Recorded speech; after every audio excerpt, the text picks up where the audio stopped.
Assalamualaikum warahmatullahi wabarakatuh.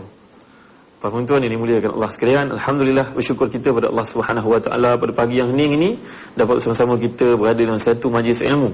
Ya Allah, hebatnya berada dalam majlis ilmu ni seperti disebut Nabi sallallahu alaihi wasallam, majtama'a qaumun fi baitin min buyutillah yatluna ayatihi wa yatadarasuna bainahum illa nazalat alaihimur rahmah wa ghasyiyatuhumus sakinah wa dzakarahumullahu fi man 'indah.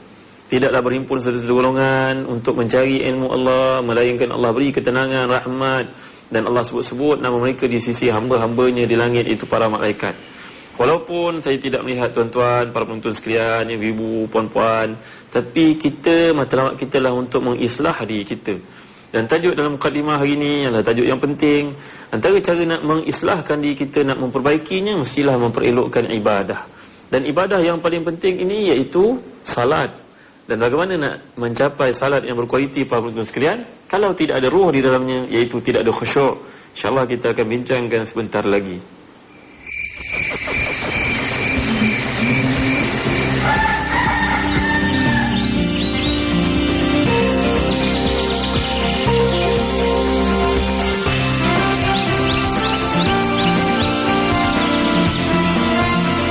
Para penonton yang dimuliakan Allah sekalian, alhamdulillah dapat kita menyambung kembali dalam sesi mukadimah pada waktu ini. Kita nak belajar satu topik yang penting, iaitulah satu perkara yang namanya khusyuk dalam salat. Khusyuk ini kalau kita lihat disebut oleh Allah Subhanahu wa taala di beberapa tempat daripada Al-Quran Al-Karim. Sebagai contohnya dalam surah Al-Mu'minun, iaitulah firman Allah Subhanahu wa taala, a'udzu billahi minasyaitonir rajim. Bismillahirrahmanirrahim. Qad aflahal mu'minun alladzina hum fi salatihim khashi'un. Sadaqallahul azim. Allah Subhanahu wa taala memulakan senarai yang penting orang-orang beriman ini, iaitulah mereka yang khusyuk dalam salat mereka.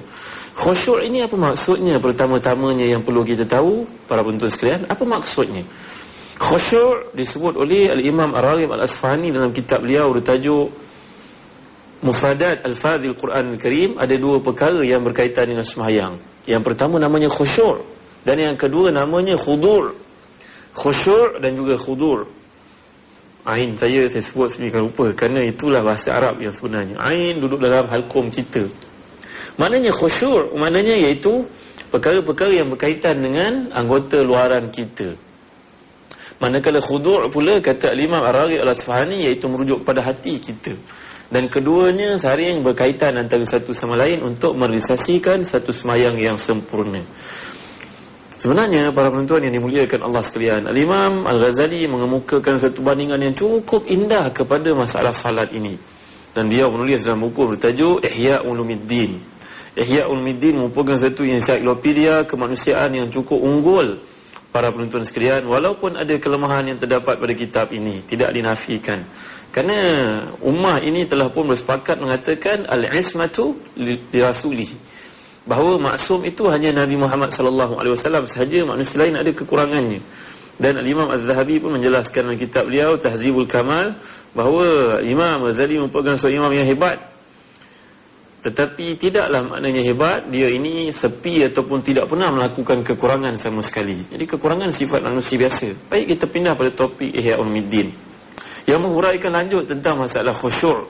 Khusyuk dan khudur', dua perkara, kata Ar-Raghib Al-Asfahani, perlu diselaraskan untuk membawa manusia kepada apa yang disebut oleh Allah SWT, qad aflahal mu'minun, telah beruntung orang-orang beriman. Dan Ar-Raghib Al-Asfahani ketika menjelaskan ayat ini menggunakan perkataan aflah, yuflih, muflih, dari perkataan falah, maknanya kejayaan yang merangkumi duniawi dan ukhrawi.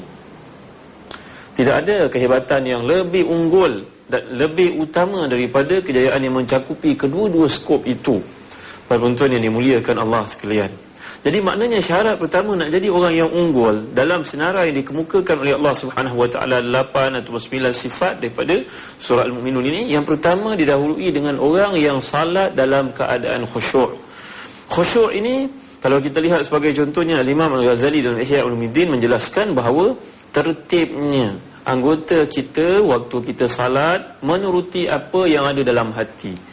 Itu sebab dalam satu asar Nabi SAW ataupun Sayyidina Ali dalam satu pandangan lain menegur seorang yang mana sedang sembahyang main-main dengan janggutnya. Lalu kata Nabi SAW, sebab ada Nabi ataupun Abu Ali bin Abi Talib mengatakan, "Lau khasha'a qalbuhu la khasha'ati jawarihuh." Kalaulah dia ini khusyuk dalam salat, tentulah anggotanya juga akan khusyuk. Artinya kalau hati itu khusyuk dan fokus dalam salat yang kita kerjakan, insya-Allah anggota yang lain juga akan menuruti pergerakan hati itu. Para penonton yang dimuliakan Allah sekalian, kalau kita lihat dalam konteks ini, merupakan satu perkara yang penting sebagai seorang Islam. Antara langkah untuk menjadi orang yang khusyuk ni, Al-Imam Al-Ghazali mencadangkan beberapa perkara penting. Langkah-langkah yang perlu kita lakukan nak mencapai martabat khusyuk yang dikehendaki oleh Allah Subhanahu Wa Taala itu. Sebelum pergi lebih lanjut, saya nak bawa tuan-tuan merenung pada satu peristiwa yang berlaku pada zaman Nabi sallallahu alaihi wasallam. Iaitulah seorang sahabat nak cerita khusyuknya sahabat seperti yang dijelaskan oleh Al-Imam Al-Kandahlawi dalam kitab beliau bertajuk Hayatus Sahabah, kehidupan para sahabat. Buku bernama Kehidupan Para Sahabat ini asal judulnya dalam bahasa Arab, ditulis oleh Maulana Ilyas Al-Kandahlawi dan sudah pun diterjemahkan ke dalam bahasa Melayu kita. Mudah-mudahan Allah merahmati penterjemahnya, menceritakan kepada kita satu persatu sahabat yang pernah hidup pada zaman Nabi sallallahu alaihi wasallam, pengalaman-pengalaman mereka. Saya kira satu buku yang punya khazanah yang cukup penting dalamnya untuk difahami oleh umat Islam. Berlaku satu peristiwa, iaitulah bila Nabi SAW dan para sahabat masa kepenatan dalam rombongan pulang dari peperangan, maka mereka telah pun mentaklifkan, memilih di kalangan mereka siapakah yang akan berjaga malam, dengan tujuan untuk mengawal anggota tentera, mengawal sahabat-sahabat yang keletihan yang sedang melepak tidur, keletihan yang amat sangat. Maka pemilihan tersebut berlaku dengan sukarelanya daripada dua orang sahabat, iaitu yang pertama Ammar bin Yasir radhiyallahu anhuma. Ayahnya Yasir telah meninggal dunia di Mekah, dibunuh dengan kejam bersama dengan ibunya Sumayyah. Dan yang kedua namanya Uqbah bin Amir Al-Juhani, seorang sahabat yang hebat dari suku kaum Ansar. Seorang muhajir, seorang ansari, seorang muhajiri, seorang ansari. Mereka ini telah pun bersepakat untuk mengambil tanggungjawab menjaga tentera Islam daripada diserang hendap waktu mereka sedang berehat.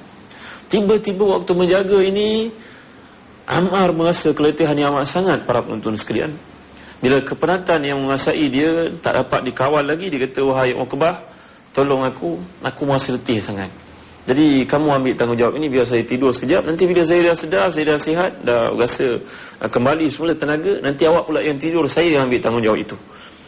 Uqbah pun bersalat nak menghilangkan kepenatan ataupun mengantuknya. Masya Allah, nak hilang mengantuk sembahyang pula mereka ini.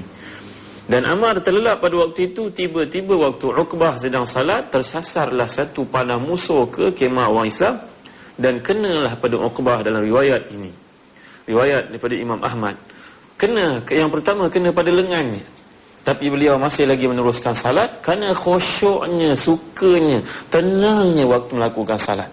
Kena panah yang kedua, kena panah yang ketiga. Masya Allah. InsyaAllah kita sambung lagi selepas ini. Apakah natijah yang seterusnya dan bagaimana pula mereka dapat nikmat salat yang khusyuk, yang sempurna ini, akan kita pelajari sama-sama. Para penonton yang dimuliakan Allah sekalian, kita sambung semula cerita Uqbah bin Amir Al-Juhani yang salat dalam keadaan dipanah itu, tapi beliau masih meneruskannya lagi. Subhanallah, seorang sahabat Nabi yang cukup tekun, cukup iltizam, cukup konsisten dalam salat yang dikerjakan. Sehinggalah bila kena panah yang ketiga, kena pada kaki itu yang dilemparkan oleh musuh, maka Uqbah sudah pun hampir menamatkan salatnya. Dan pada waktu itu barulah dia sedari darah yang keluar, terbit dari 3 anggota yang kena panah tadi. Dan akhirnya bila menggerakkan Ammar bin Yasir, Ammar pun merasa kesal sangat. Sahabat kena panah, dia tidur dalam keletihan, tak sedar, tak dapat nak bantu apa-apa.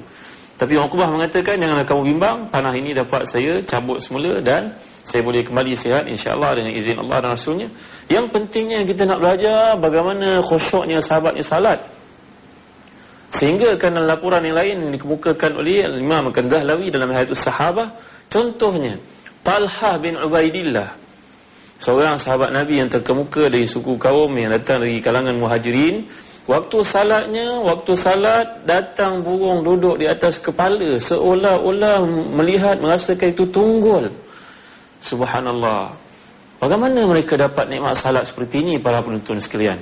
Kita kalau tengah salat datang nyamuk seekor pun, kita pun dah mula hilang fokus salat kita. Tambahan pula kalau tengah salat terdengar pasukan bola sepak kalah, lagi kelang kabut kita dibuatnya.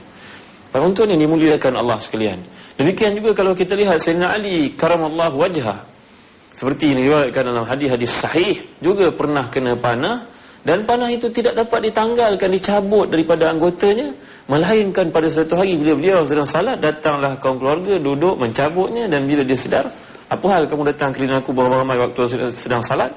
Mereka menjelaskan, panah ini ketika nak cabut, kamu dalam keadaan sedar, kamu dalam keadaan tidak salat, kamu tidak mengizinkan kesegitan yang amat sangat. Tapi waktu kamu salat, kami telah berjaya mencabutnya. Betul, tengok sudah tidak ada panah yang melekat di kaki. Kenapa para penonton sekalian? Soalnya mengapa salat yang mereka kerjakan begitu nikmat rasanya? Itu sebab dalam hadis sahih Nabi SAW bersabda, "Ju'ilat li qurratu ain fi salat wa fi nisa." Diberikan kepada aku ini, kata Nabi, penyejuk mataku dalam salat dan juga pada isteri-isteri yang salihah. Dua nikmat yang mencakupi segala bentuk nikmat duniawi. Kalau dapat salat dengan sempurna, dengan khusyuk, dan juga memiliki isteri yang salihah yang membantu dalam urusan kehidupan. Bagi orang perempuan, suami yang salih, yang sentiasa memberikan bimbingan dan panduan. Baik, kita nak bincangkan sekarang apakah langkah-langkah yang dapat membawa kita kepada martabat khusyuk. Kerana banyak yang bersalat, tidak ada salat itu padanya melainkan kerugian. Salat dia dapat daripada salat dia hanya penatnya bergerak, perubahan-perubahan dari sudut fizikal itu, satu ke satu movement yang dilakukan setakat itu saja.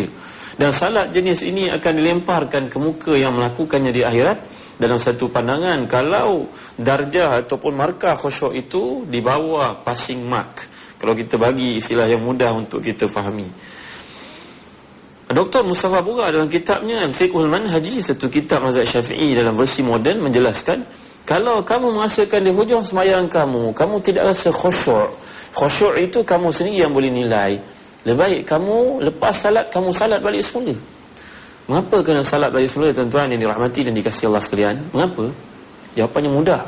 Kerana dalam hadis yang sahih riwayat Bukhari dan Muslim, Nabi menjelaskan, awwalu ma yuhasabul abdu yaumal qiyamah as-salah. Perkara pertama yang akan dinilai oleh Allah di akhirat kelak ialah salat. Kalau salat baik, semua yang lain baik. Kalau salat ini ada compang-campingnya, ada masalahnya, dia akan ditampung dengan salat-salat sunat. Kalau salat sunat tidak dikerjakan, apa yang akan menampung salat-salat fardu yang kita lakukan? Ada rongak di sana sini yang tidak sempurna dan sebagainya. Jadi secara ringkasnya, kalau kita lihat kembali pada topik asal kita, khusyuk, seperti yang dijelaskan oleh Imam Al-Ghazali dalam kitabnya Ihya Ulumuddin, menyenaraikan beberapa langkah yang penting yang perlu kita lakukan ke arah nak mencapai darjat khusyuk itu. Kerana khusyuk ini yang kita hendak. Orang yang khusyuk ini belajar dalam hidupnya erti disiplin.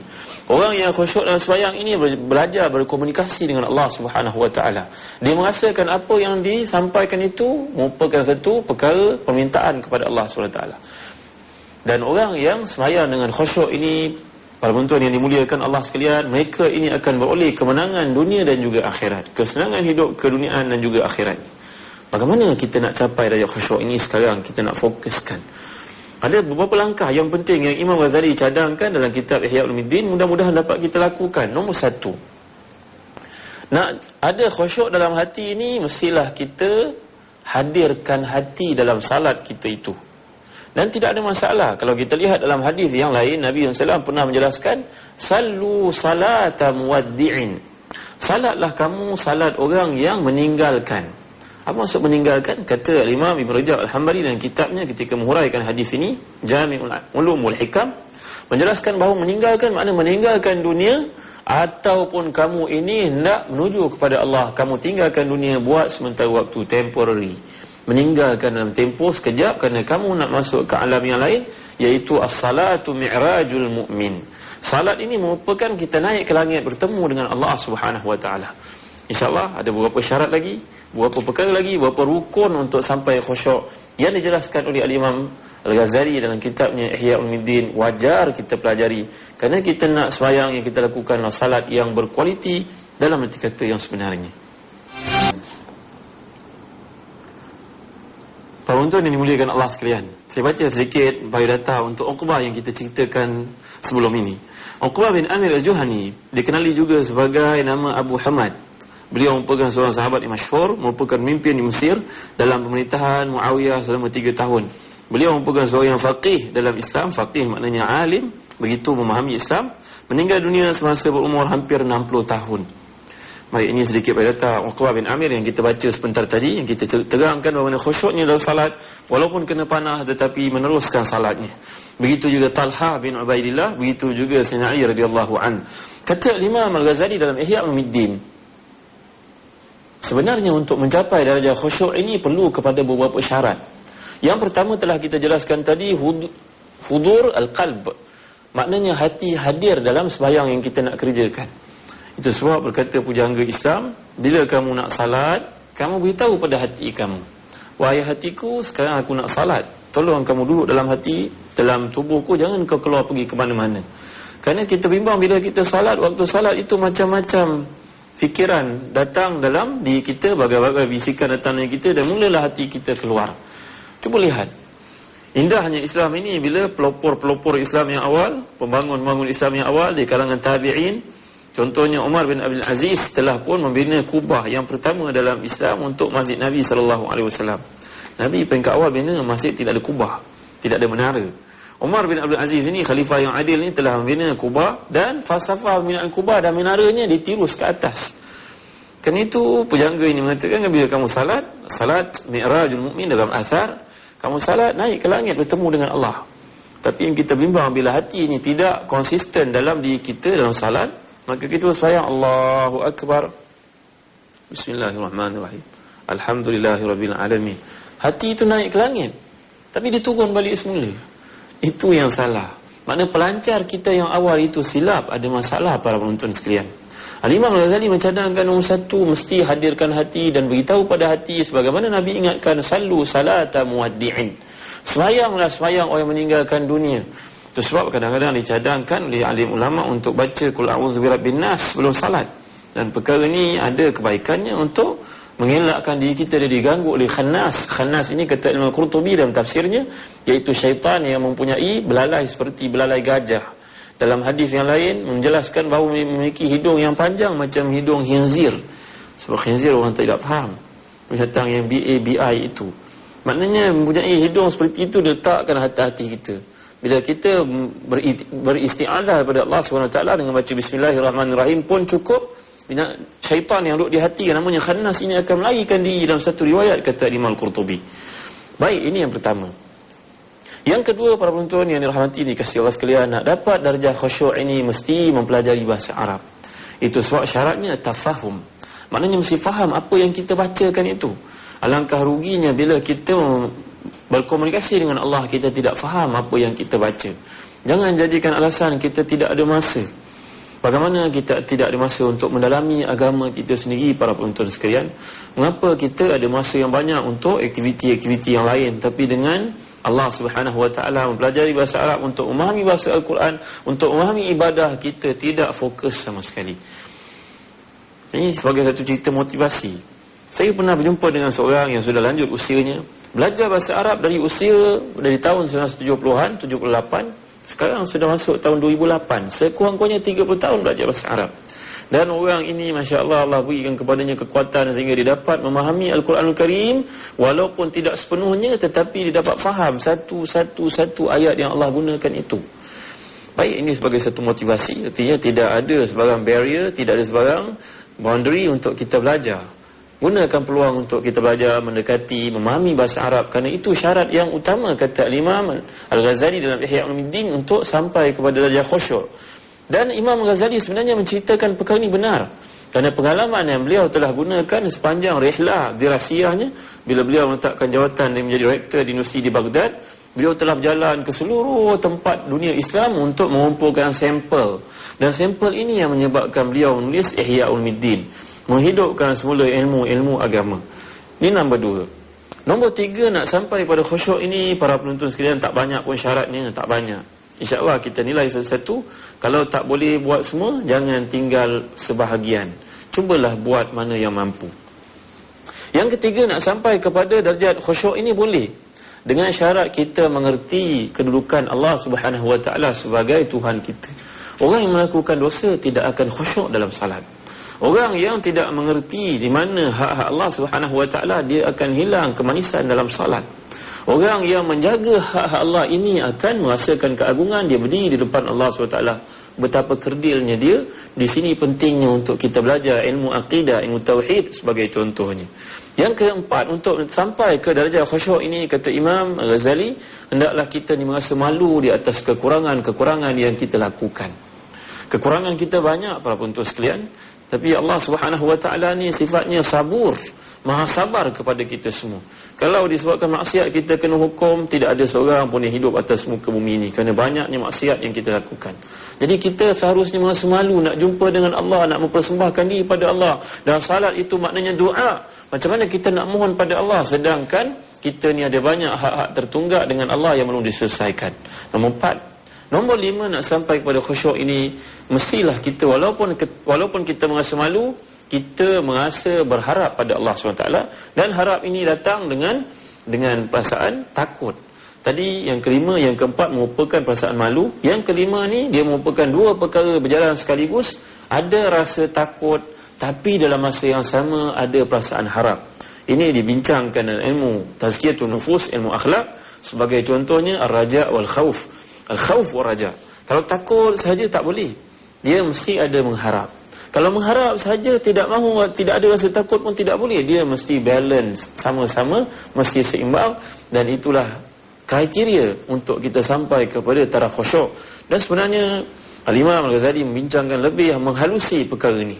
Beliau menjelaskan untuk sampai ke tahap seperti ini, dia merupakan perbincangan hati sebenarnya. Kerana hati yang ada dalam diri. Kita melihat orang salat, anggotanya mengikut imam kalau dia salat berjemaah, ataupun dia tamat salat dia mengerjakan salat dia, sebenarnya salat tersebut tidak dinilai oleh Allah SWT, kerana hati yang tidak menyertai pergerakan fizikal yang ada itu. Mengapa? Kerana hati ini dia umpama pokok, kata Imam Ghazali. Pokok ni cabangnya banyak. Begitu juga bila hati kita tidak fokus, hati kita banyak teringat bab dunia, maka dunia ini dia menarik fikiran-fikiran kita yang dilaksanakan sebagai cabang-cabangan itu, menyebabkan hati kita sudah pun divert kepada bagai-bagai keduniaan. Mohonlah kepada Allah, sebagai contohnya, Allahumma a'inni ala zikrika wa syukrika wa husni ibadatik. Allahumma alhimni rushdi wa a'idhni min syarri nafsi. Dua doa ini memohon kepada Allah untuk membersihkan hati. Dan jangan lupa, Allahumma ati nafsi taqwaha wa zakkiha anta khairu man zakkaha anta waliyuha wa maulaha bi rahmatika ya arhamar rahimin. Ya Allah, jadikan hati aku bersih. Engkaulah memiliki hati ini dan Engkaulah yang mampu menjaganya. Moga-moga Allah SWT memurniakan kepada kita keikhlasan dan khusyuk dalam salat, sehingga kita berjumpa lagi dalam segmen yang akan datang. Wassalamualaikum warahmatullahi wabarakatuh.